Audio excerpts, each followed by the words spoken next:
Hassan? Ça va? Ça va très bien. En forme ce matin? Ouais, la gorge un petit peu enrouée. Bonjour à Samira. Bonjour à tous.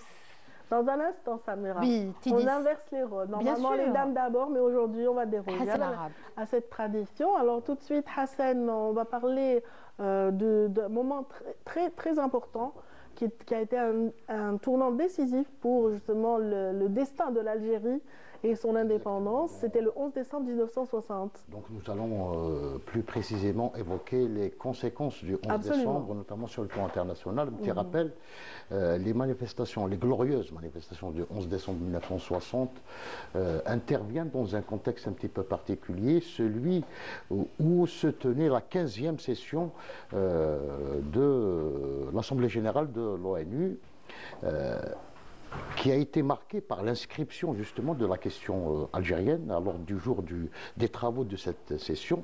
Et puis le deuxième, c'est l'élargissement. Donc elle a été marquée par l'élargissement du cercle de soutien au peuple algérien à travers le monde pendant cette session. Il y avait plusieurs nations qui ont exprimé leur soutien à la cause algérienne. À la cause algérienne. Donc il y a eu 3 dates après. Donc il y a eu tout d'abord le 14. Le 14 décembre, c'est l'adoption d'une résolution très importante pour tous les peuples opprimés à l'époque, y compris donc les Algériens. C'est la résolution 1514 qui a été adoptée, comme je l'ai dit, le 14 décembre 1960.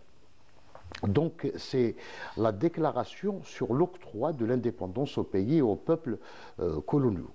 Je vais vous lire juste une phrase. Avec plaisir. Donc cette déclaration consiste à mettre fin au colonialisme sous toutes ses formes et dans toutes ses manifestations. Donc c'est clair, cet engagement des Nations Unies, c'est pourquoi j'ai dit il y avait plusieurs États qui ont soutenu cette perspective de la décolonisation. Donc nous sommes à la fin des années 60. Déjà au début des années 60, il y avait plusieurs États africains qui ont négocié. Hein, c'était des indépendances négociées. Et puis dans ce contexte, Farhat Abbas va faire une déclaration, c'était un discours au fait très important, le 16 décembre 1960, c'est-à-dire cette déclaration de Farhat Abbas. Donc il fait un appel, c'était à 13 h le 16 décembre, à l'adresse d'abord du peuple algérien. Oui. Au peuple algérien, l'appel il a été reproduit le 19 décembre dans El Moudjahid. Hein. Donc on peut lire, vous avez écrit avec le son de nos martyrs une page glorieuse de notre histoire. C'est à l'adresse du peuple algérien et puis qu'elle appelle par là même à rentrer, à cesser les manifestations. D'ailleurs, le peuple algérien a montré sa discipline parce que le 16, les manifestations s'arrêtent. Donc, suite à l'appel de Farhat Abbas, pour vous dire qu'ils étaient, quand on dit que le peuple algérien était derrière le Front de Libération Nationale et le GPRA, c'est pas un mirage, mais c'est une réalité. Ce sont les représentants légaux de ce peuple du peuple algérien. Puis dans ce discours, Farhat Abbas a fait également un appel à certains dirigeants comme Tito, Nasser, certains dirigeants africains à l'époque pour justement se solidariser davantage avec le peuple algérien. Le lendemain, d'ailleurs,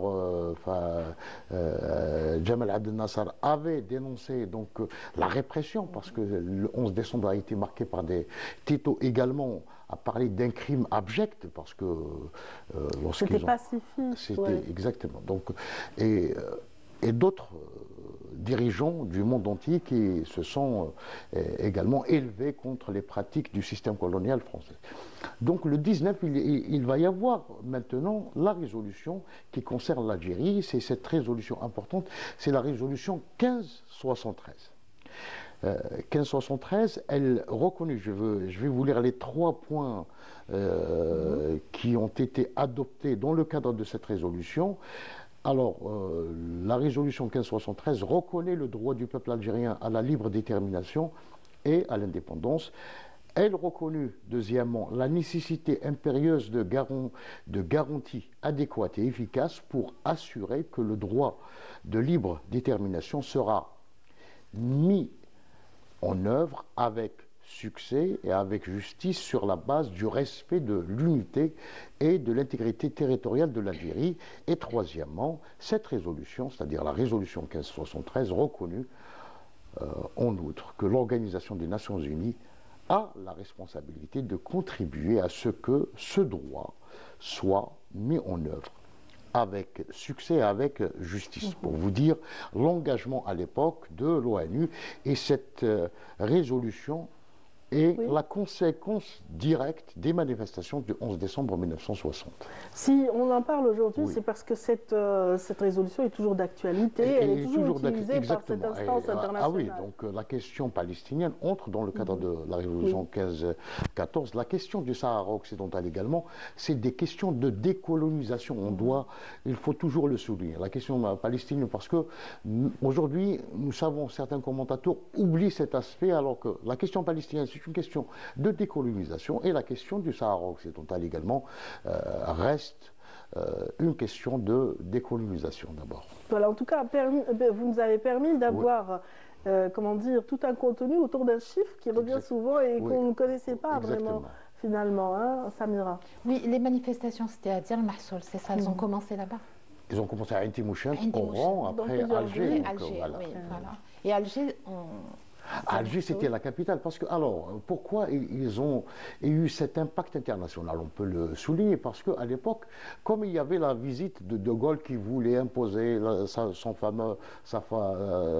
fameuse troisième voie, donc il était accompagné parce qu'il devait entamer une visite en Algérie. Donc il y avait les représentants de la presse à Alger. Donc c'est pourquoi il y a eu le choix.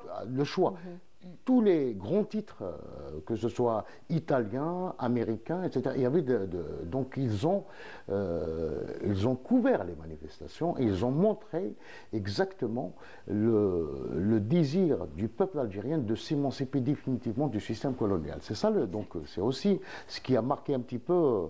Il n'y avait pas que la presse algérienne, c'est-à-dire l'Al-Moudjahid et quelques relais, etc., amis de la communication de la guerre à l'époque, mais il y avait également des médias qui étaient soi-disant neutres. Par exemple, les États-Unis commençaient à l'époque à se désolidariser de la démarche française. Merci beaucoup Hassan pour toutes ces précisions. On est ravis vraiment de découvrir toute cette page importante par rapport à l'implication de la cause algérienne, ou plutôt l'incidence de tous ces acquis de la révolution algérienne par rapport au monde entier. Merci infiniment.